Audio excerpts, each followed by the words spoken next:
বিয়ের পর প্রথম মুখোমুখি অনুভব বনলতা।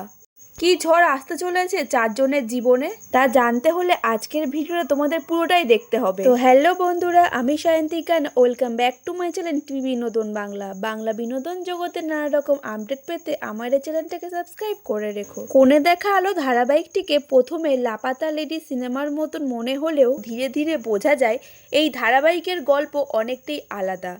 এই মুহূর্তে লাজবন্তী নিজের স্বামীর কাছে ফিরে যেতে চাইলেও শ্বশুরবাড়ির কেউ তাকে মেনে নিতে চাইছে না।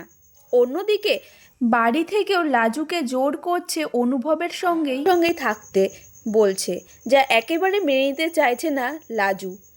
অন্যদিকে বোকা সুদেব লাজুকে ভালোবাসলেও পরিবারের সকলের সামনে কিছুতেই বলতে পারছে না সে কথা। ঠিক এই মুহূর্তে ময়ূরাক্ষী অর্থাৎ বনলতা দেখা করতে আসে লাজুর সঙ্গে। সুদেবের সঙ্গে তার যে কোনো সম্পর্ক নেই সেই কথাই সে লাজুকে বলতে আসে। তবে এরই মধ্যে প্রকাশ্যে আসে ধারাবাহিকের প্রোমো, যেখানে দেখা যায় লাজুর মন ভালো করার জন্য তার বাড়িতে আসে অনুভব।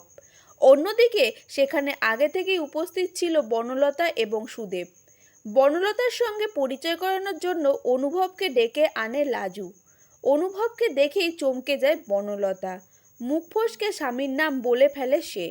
অন্যদিকে অনুভবও বলে ফেলে বনলতার নাম, যা শুনে লাজু তাকে জিজ্ঞাসা করে, বনলতা তো তার স্ত্রীর নাম, তাহলে কি লাজুর সামনে চলে আসবে বনলতার আসল পরিচয়? টানটান এই এপিসোডের পর কি পুরোপুরি পাল্টে যাবে চারজনের জীবন?